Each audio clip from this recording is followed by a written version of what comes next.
Welcome to another episode of Plastic Surgery Uncensored. This is Dr. Roddy Raban. I'm super excited about this episode.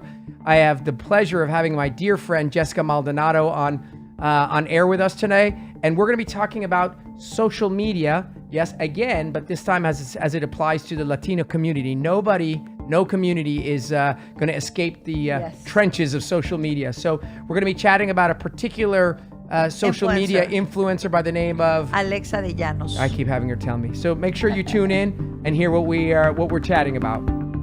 Welcome to another episode of Plastic Surgery Uncensored. I'm super excited. I got Jessica Maldonado, a dear friend of mine here, who's a You're a journalist who specializes in Latino and entertainment. Yes. So who better to have here today? Well, thank you for coming. We're going to be talking about social media, which we constantly talk about because it's a subject that it's almost now become akin to plastic surgery or cosmetic surgery. And the thing is that every culture has its own influencers and its own problems. And so the Latino community, who is massive, who is very fond of cosmetic surgery because they're very connected to sensuality and sexuality and looking beautiful, they too have the same problems that all other communities are having, which is, what's the impact of these so-called influencers? So this idea of being an influencer means that you are, as a person, going to influence the behavior of other people. Definitely. And how you go about doing it and the responsibility you take and the impact you have is very, very powerful. And so we wanted to chat actually about a particular influencer, which I think encompasses basically all of them, but she's sort of, I guess, really controversial. Who's this person? Well, we're going to talk about Alexa de Llanos, and she's an influencer, a beautiful girl, and she impacts a lot of the new generations. She's very voluptuous, she's beautiful, she's sexy, and recently she was under a lot of scrutiny by Mrs. Universe, former Mrs. Universe, Alicia Machado, who said that she just felt sorry for her for everything that she's done, for the society. That's what she said. So then, the mother, who's also a very famous journalist, Mirka de Llanos, went into the subject and tried to say, well, it's my daughter, and really, you can't be hurtful when you talk about the stuff or whatever she posts on social media. I mean, which is ridiculous. So first and foremost, one of the things that drives me bonkers, batty, is when someone uses a social media platform, presents themselves in a way that, first of all, if you put yourself out there, that means you're open for criticism. That's number one. You don't want to be criticized, don't put yourself out there. Secondly, if you put yourself out there as almost like she's almost half naked in almost every picture. So if you put yourself out there so provocatively, you can't tell me that you don't want anyone scrutinizing you. So if you're going to make all kinds of money, because clearly she's not posting this because she loves swimsuits. She's posting this because she's making financial gains, all the power to her, then you can't be shielded from criticism. It just doesn't work that way. Once you're a celebrity, you get the benefits and downsides. The question as to how she's influencing, that's really up to her and what she finds as she's going to have to answer to her own God, so to speak. You know what I mean? But I looked at her photos. She's a very pretty young lady. Very. But what she's done is she's just done what everybody else has done, which is that in order to get the attention of, I don't know how many million followers that she has. Almost 2 million. Okay, almost 2 million. What percentage of those 2 million are men? That we don't know. Okay, I know. It's 1.8 million. I'm making that up, but I guarantee you it's 90%. Okay. And of the other 2 million, of the other 200,000, who are they? They're girls that are under 16. You're not going to have a well-versed Harvard graduate, lawyer, Latina female following her. Why? Because she's not engaging you in any way that's of use to you. She's either half naked or she's got her breasts out. So it's one thing to do plastic surgery because it makes you feel powerful and beautiful and sexy. It's another thing to be provocative and promoted as a sexual tool. And so from the images that she's posting, she's obviously had her nose done. She's obviously had her lips done. She's obviously had her breast done. And I don't mean small. I'm talking ginormous. She's obviously had her butt done, whether that's implants or fat or whatever. And she is using that as her marketing tool to make a living. I think, for instance, I think the Kardashians have, she's also been influenced by someone. I think that maybe the Kardashians, because, the Kardashians are also very out there. No, I'm sure. I mean, listen, she's how old? She's how old? She's probably 30, right? So the Kardashians were the first to start this trend back in the day. This idea that I'm nobody. I'm not a talented violinist. I didn't come out with a cure for cancer. I'm just an attractive girl, and I'm going to make something of myself, and I'm going to make myself relevant, right? Yes. You're relevant because you're a journalist. I'm relevant because I operate and I have a skill set. What's her relevance?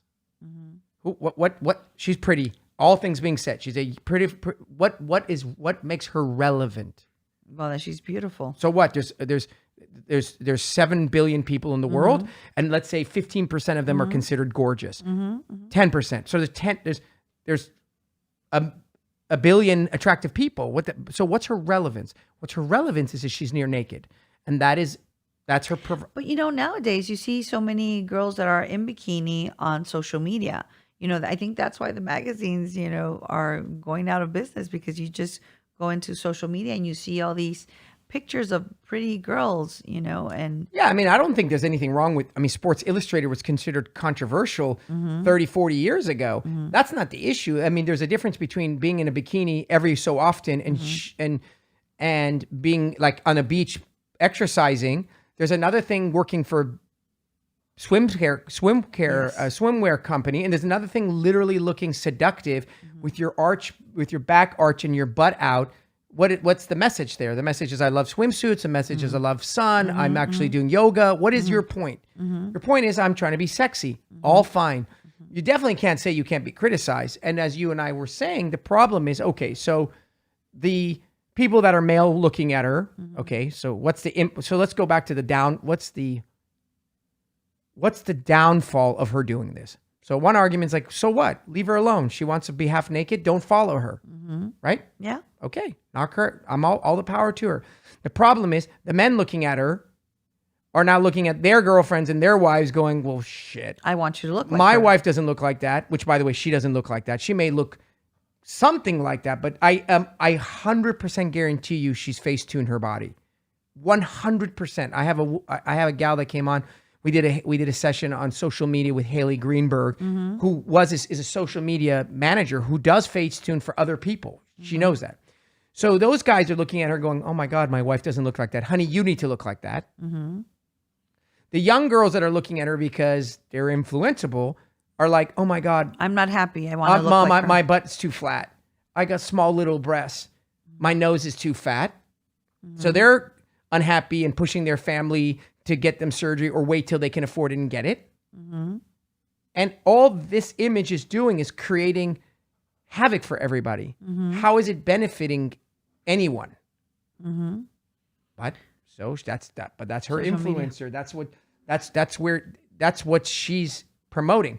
And don't get me wrong, I don't care. I mean, listen, I'm a plastic surgeon. If someone wants to get a boob job and get their breast done and go out there and post 1,000 photos of themselves and makes $250,000 a month, all the power to them. I'm not here to pass judgment. I don't care. I'm just saying this is the impact and the fallout of that social media influencers. But, so a lot of people now want to be influencers because I think you could make money in a fast way without having to actually put in the work in schooling. Of course. I mean, why do you think if you flip through Instagram right now and you go through your feed, every other photo is of some woman? They're either fashion, what is it called? Fashion experts or beauty experts. They're either teaching makeup, doing fashion, or being naked. That's the three things that women are doing. Like, I'm either going to teach makeup. Four things. I'm sorry. I'm either going to fake it like I'm an exercise specialist and be in Lululemon and doing a bunch of jumping jacks. Okay. I'm going to put on makeup for you and shoot you tutorials. Right. I'm going to wear fashion and walk around city with coffee cups, acting like I'm caught in the moment. Or I'm going to sexualize, be sexy and wear bikinis and stand around and be provocative.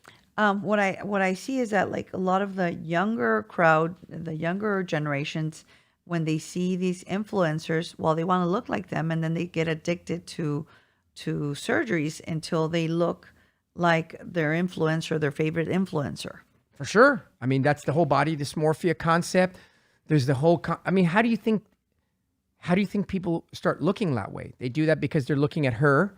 I mean, that's what the word means, right? She's influencing them. And when you are like, look in the mirror and you're like, you have beautiful lips, but they're just kind of small now. It's all relative, right? Right. And you got a big fat nose comparatively, right? And you got a big fat waist comparatively, right? Yeah. And you start picking yourself apart. You know, we have more depression probably now and more anxiety than we ever had. And we have this phone in our hands. Don't get me wrong. I'm subject to it all the time. I mean, that's why you got to be careful what you see and what you allow yourself to be seen. And I mean, parents have to help their kids. You got to monitor it. So we're going to go to a pause, I think. And let's do it. Let's go to a pause. We'll be back here with Jessica Maldonado. We're talking about influencers, particularly this controversial Latina influencer. But I think at the end of the day, it all is the same. Join us in a second after the break. We'll be right back with Plastic Surgery Uncensored. All right, welcome back to Plastic Surgery Uncensored. I'm here with Jessica Maldonado, our Latino entertainment expert. We were talking about social media influencers, pros and cons. Yes. We were talking about this particular young lady, again, Alexa de Llanos. Listen, again, all the kudos to her. I have nothing bad to say about her. We were just talking about, like, all we're doing is stating facts. I'm not stating that she's good or bad or whatever. I'm just saying as a result of her postings, these are the things that are happening. You know, if someone like her to really take offense to it, then they need to really look in the mirror and say, oh my God, what am I doing? Because all I would say to you is we're just reiterating what actually is. Conversely, I'm sure there are other women influencers that are doing maybe less damage or maybe more good in terms of sending out an image that is more achievable. Because what you're doing is you're putting out an image, and that image, first of all, it has to be a real image. Right. It has to be an image that's real. Like, it has to be, if you happen to be 5'11", super well built, beautiful breasts, gorgeous nose, you shouldn't be ashamed of it. That's great. Yeah, flaunt it. But if you got it through plastic surgery, which is fine, what you're doing, and then you're face tuning your body, and then you're standing in very provocative ways that are misleading, you're sending out a message that's not real. So I would say, like, if you're going to be an influencer, then influence people in a way that's realistic so that they can aspire to be like you, really successful or really athletic. Oh my God, look, my favorite influencer. She's in such great shape. She's had 4 kids. Look at her body. That influences you in a way like, yes, I can too do that. Yes. Now we're going to mention Alejandra Espinosa. She's from, well, she's an influencer also. And I remember when she first started, she has like 3 million followers. And she does a lot of fashion. When she first started, I remember, meeting a beautiful face, nice person, nice girl, young. But she had a problem because she thought, well, that her breasts were like humongous, but they're naturally humongous. And I remember that she wanted to just, reduce her breast because, she was so young, and she said she would always get so much attention, but she was like insecure with the gigantic breast that she had. Yeah, I mean, listen, at the end of the day, I just went through her photo. I'd never seen her, Alejandra Espinosa. Very, very beautiful girl. And the reality is, if you scroll through her Instagram, you get a feel for who she is, right? That stuff isn't being put on your behalf. You are putting that out there. That's the message that's the brand and identity you created. Whether it's real or not is up to you, but you have control over it. So if you put, out of 100 photos, 98 of them are you naked, then that's the image you're portraying. And if you, out of 100 photos, 2 of them are with you on your vacation with your mom in a bikini, but the rest are of you in fashion with, at a basketball game, wearing different kinds of fashion, that's a different message. I mean, she looks like a very classy young lady. She looks like pretty, and she looks like she's elegant, and maybe somebody like your daughter would aspire to be like, oh, Mom, look, she's so good for her. I mean, again, you don't have, the problem is that people feel that if I want to be an influencer, which I don't know why you want to be an influencer or what gives you the right to be an influencer. Because I think it's a shortcut to going to school. Yeah. I think the reality is that if you're going to be an influencer, then you should you should hope to influence people in a positive way. And the problem is that when you have nothing really going for you, right? So think about this. Yeah. If you're a super talented singer, are you going to post pictures of you naked, or are you going to sing on your Instagram? If you're an amazing athlete, if you have an incredible mind, if you were a brilliant mathematician, but if you got nothing going and you just happen to be attractive and then get plastic surgery and be more attractive and sell sexuality, well, that's called prostitution. It's selling sexuality in various forms. Again, I don't care what you do, soft porn, whatever you want to call it. And I'm not here to condone it or not. I'm just saying the problem is that it's before, if you wanted, let's say you wanted to access soft porn, you would have to go to the magazine stand. Right. It was Now you don't behind a have certain to. section and you would get it and you would choose to be influenced by it.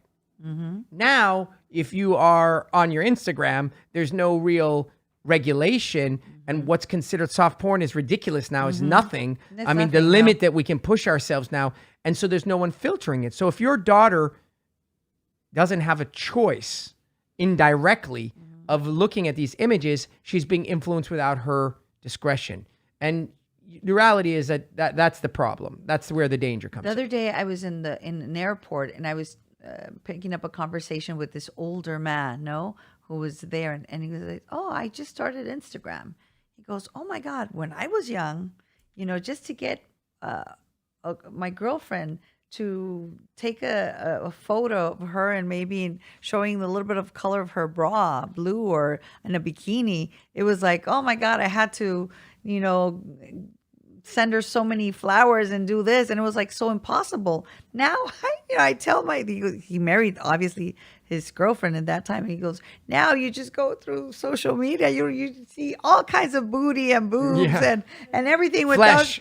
all this flesh that you see like this. If I would have known social media was like this, I would have been there before this." So I started laughing. I go, "Oh my God, what is wrong with this man?" But it was so funny, but that it was true though. I mean, what do you think? know? I mean, you promote child pornography because now you have an 80-year-old man looking at a 19-year-old girl who's posting for her friends. No, you follow? Everything is all jumbled. And it's a slippery slope. And we're seeing the ramifications of it. Eating disorders through the roof. Plastic surgery on young people through the roof. Depression through the roof. We've always had it. Depression because you don't look like these beautiful girls. You're just on unhappy. Instagram. You don't even know what the reason is. Sometimes it's not as simple as people aren't necessarily going, "Oh my God, I'm so depressed. I don't look like whatever her name was." No, they're going, "I'm just unhappy. Life isn't wonderful. I don't feel fulfilled. My life is not as good." So it's just a general cloud because you're looking at these images. I mean, Jesus Christ, look at those images. And I look at them and I'm like, God, my life sucks. Right? And the truth is that it's all make-believe. It's all staged.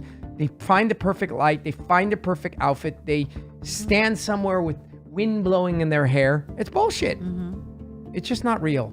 So, I mean, we're going to keep having this conversation. Yeah. People know that if they want to hear the truth, they're going to... The nitty-gritty. They're going to tune into another episode of Plastic Surgery Uncensored. But it was a pleasure having you. Thank you, doctor. We'll have you again and Yes. again and again as our sort of in-house expert on the Latinos. Yes.